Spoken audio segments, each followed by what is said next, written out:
Hello dears, ഇന്നത്തെ നമ്മുടെ class എന്താണെന്ന് വെച്ചാൽ ഒരു ബോർഡർ ഡിസൈൻ വരയ്ക്കുന്നതാണ്. ആദ്യം തന്നെ 4 ലൈൻസ് വരച്ചു കൊടുക്കാം. ദെൻ സെൻറ്ററിലുള്ളതിന് തിക്കാക്കി കൊടുക്കാം. പിന്നെ ഒരു ലൈൻ കൂടെ വരച്ച് അതിന് ഹംസ് വരച്ചു കൊടുക്കാം. ദെൻ നമ്മൾ അതിൻ്റെ താഴെ ഒരു സെറ്റ് സ്കാലപ്സ് കൂടെ വരച്ചു കൊടുക്കാം. ഇനി ഒരു തിൻ ലൈൻ വരച്ച് അതിൽ ഫില്ല് ചെയ്ത് കൊടുക്കാം. ഇപ്പം നമ്മുടെ ബേസിക് ബോർഡർ കംപ്ലീറ്റ് ആയി. ഇനി നമുക്കൊരു ഫില്ലിങ് കൂടെ ചെയ്തെടുത്താലോ? അതിനു വേണ്ടി നമ്മൾ സ്പൈറൽ യൂസ് ചെയ്ത് ഫ്ലവേഴ്സും ലീഫും കൂടെ ഉള്ളൊരു ഡിസൈനാണ് വരയ്ക്കുന്നത്. ആദ്യം ഒരു സ്പൈറൽ വരച്ച് അതിൻ്റെ ചുറ്റും ഇതുപോലെ പെറ്റൽസ് വരച്ചെടുക്കാം. പിന്നെ നമുക്ക് ലീഫ് വരച്ചെടുക്കാം. ഈ ഒരു പാറ്റേൺ നമുക്ക് അവിടെ ആയിട്ട് ചെറിയൊരു ഗ്യാപ്പ് വിട്ട് ചെയ്തെടുക്കാം. നിങ്ങൾ വരയ്ക്കുന്ന സമയത്ത് ഇതിൻ്റെ ബോർഡർ മാത്രം ജസ്റ്റ് ഒന്ന് ക്രിയേറ്റ് ചെയ്തെടുത്താൽ മതി.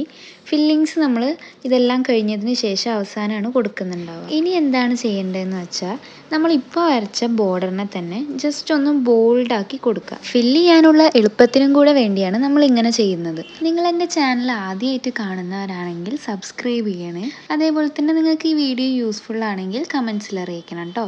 ഹെന്ന പ്രാക്ടീസ് സെഷൻ തന്നെ ഒരുപാട് വീഡിയോസ് അപ്ലോഡ് ചെയ്തിട്ടുണ്ട്. അപ്പോൾ അതെല്ലാം പോയി ഒന്ന് കാണാം കേട്ടോ. ഗ്യാപ്സ് എല്ലാം ഫില്ല് ചെയ്തതിന് ശേഷം നമുക്ക് ലൈൻസും ഹംസും ഇട്ട് കൊടുത്തിട്ട് തന്നെ ഈ ഒരു ബോർഡർ ഡിസൈൻ കംപ്ലീറ്റ് ചെയ്തെടുക്കാം. നിങ്ങൾ ഈ വീഡിയോ കാണുന്നതിൻ്റെ ഒപ്പം തന്നെ ഒന്ന് വരച്ച് നോക്കണേ. Thank you for watching.